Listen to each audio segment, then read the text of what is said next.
Ok, Marcelo Corc, asesor en Desarrollo Sostenible y Salud Ambiental de la Organización Panamericana de la Salud. Seguridad humana es un concepto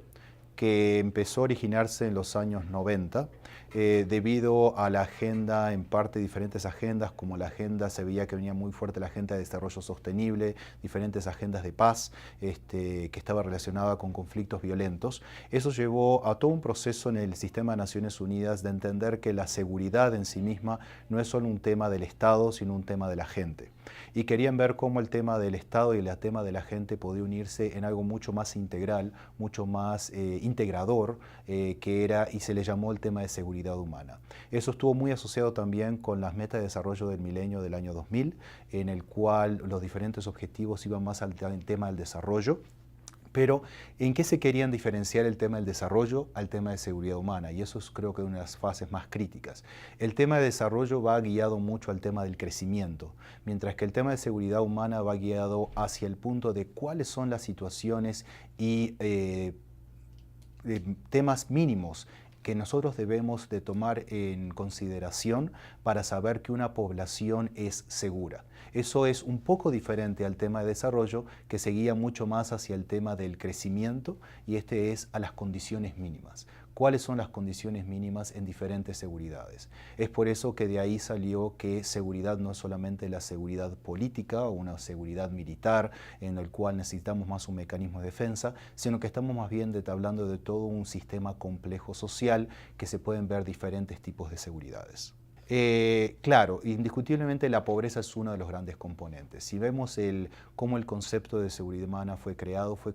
en tres grandes pilares. Está el pilar de lo que es la situación insegura, que puede ser una situación insegura por un conflicto armado o un conflicto violento, o puede ser una situación insegura por un tema de nutrición, que no hay comida, o un tema ambiental, si hubo algún desastre ambiental, son temas que llevan un tema de seguridad o de inseguridad. Tenemos todo el tema de lo que es el tema del desarrollo, entonces cómo vamos hacia adelante en ese tema de crecimiento, y tenemos todo el tema de lo que es vivir en dignidad, que es el tema de los derechos humanos. Es decir, esos tres pilares son los tres pilares que cubren la seguridad humana, y la seguridad humana en sí se vio que hay 7 diferentes aspectos de seguridad que hay que tomar en consideración, entre los que se puede encontrar, para darte algunos ejemplos, como el tema de la seguridad económica, es decir, cuando las personas no tienen suficientes ingresos porque hay una falta de empleo. Eso es un tema de seguridad. O tenemos la seguridad por los alimentos, como mencionamos anteriormente, lo que puede llevar a un tema de inseguridad. La seguridad ambiental, la seguridad en salud, si la gente no puede tener acceso a los servicios de salud, por ejemplo. El tema de la seguridad política,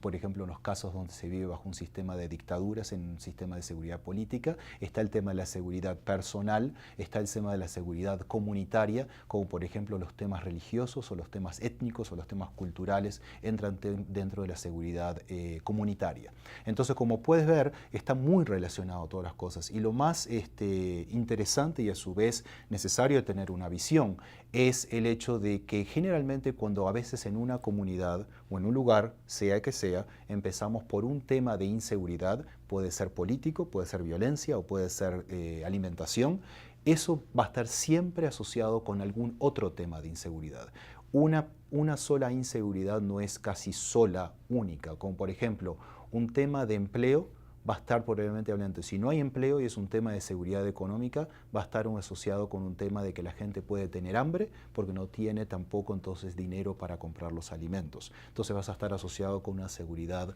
alimenticia. O uno puede tener dinero para ir a los médicos y va a tener asociado con una seguridad en salud por el acceso a los servicios de salud. Entonces tenemos que siempre pensar no solamente en un aspecto de esa inseguridad, sino las ramificaciones que esa inseguridad puede tener en otras.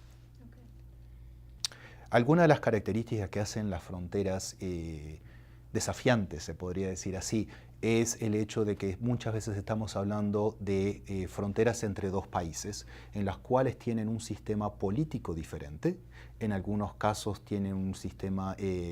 culturales diferentes, son sociedades diferentes. Y tomemos, por ejemplo, la frontera México-Estados Unidos. Indiscutiblemente estamos hablando de dos países diferentes, con sistemas políticos diferentes, con características sociales diferentes, hasta en este caso tienen idiomas diferentes, es decir, lo que lleva a una situación en la cual la comunicación, el diálogo, el entendimiento de cómo los sistemas entre esos trabajan son diferentes. Y por ejemplo, si tocamos el tema de salud, hay un sistema nacional de salud en México, eso no existe en los Estados Unidos hasta el momento, ahora puede ser con el paso de la ley que eso va a ir cambiando hacia una cobertura universal en los Estados Unidos, pero que indiscutiblemente la gente tiene que, cuando cruce, las fronteras son tan dinámicas del pase de un lado a otro de las personas, que es un tener que entender dos sistemas al mismo tiempo y pueden ser inseguridades diferentes. Si tomamos el tema de la violencia en la frontera México-Estados Unidos, por ejemplo, como el hecho de que las familias que están afectados por la violencia en México cruzan a los Estados Unidos por la situación de violencia y tienen acá una situación que transforma tal vez en una situación de inseguridad económica, se puede transformar también en una inseguridad de salud porque no tienen acceso a los servicios de salud de acá, podrían tener a los accesos de educación porque es universal, pero eso, como tú te das cuenta, te lleva a otro tipo de inseguridades que pasas de un tema de violencia allá en México, acá en El Paso, por ejemplo, a un tema que ya es más ligado a otro tipo de inseguridades. Sí, es nuestra esperanza un poco que esto ayude como un granito de arena de empezar a entender lo que es este proceso de crear evidencia en el tema de intervenciones en seguridad humana. Algunos casos, podemos decirlo, y somos conscientes que este es un primer intento y por lo tanto, si bien algunos o varios de los artículos no fueron hechos dentro del marco de la seguridad humana, es para comenzar a pensar en el tema de la seguridad humana y su perspectiva desde la salud pública, que exige una visión más amplia, una visión diferente, y no es que ya como concepto de seguridad humana es un concepto nuevo en las Naciones Unidas. Entonces recién ahora estamos en el proceso de comenzar a generar evidencia y de comenzarnos a pensar desde el punto de vista de la seguridad humana. Y creo que eso va a ser el punto más desafiante de todos. Y este es un primer intento de caminar ese camino y ver cómo estamos en los próximos años. No,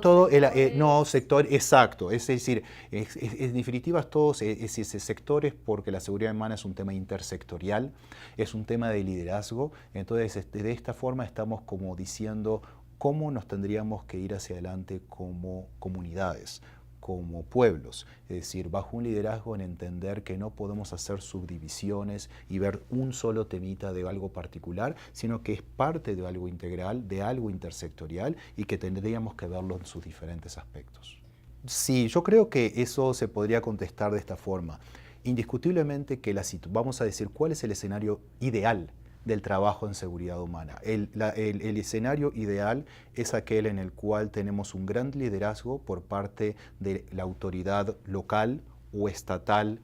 o federal, en el cual tienen una visión de que para el tema de seguridad no hay que verlo solamente desde un sector, como el sector defensa, o si es un problema ambiental que solamente la agencia ambiental lo mire, sino que indiscutiblemente tendríamos que verlo desde una forma intersectorial. Entonces, el liderazgo es fundamental y después depende de cuál sea el problema de seguridad que hay en ese momento, si es violencia, si es un tema ambiental de un desastre o si es un tema de que falta de alimentos, entonces habría que hacer un análisis y ver a qué podría esto repercutir.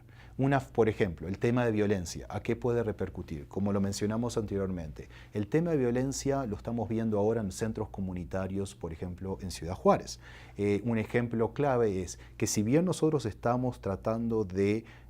trabajar con promotoras de salud, con la comunidad, y de ver cómo manejar los conflictos de una forma pacífica a nivel de la comunidad poco va a escucharte si es una comunidad que tiene hambre. Entonces entraste en un tema de seguridad alimenticia. Entonces deberíamos trabajar con el sector apropiado que puede ofrecer no alimentos solamente directamente, pero a su vez empleo, que está relacionado con la seguridad económica, tal vez un comedor en el cual las señoras y otras personas que quieran ayudar a eso puedan cocinar, puedan tener las comidas, la gente pueda estar alimentada. Entonces otros temas son los que también podemos ingresar como el tema del manejo del conflicto.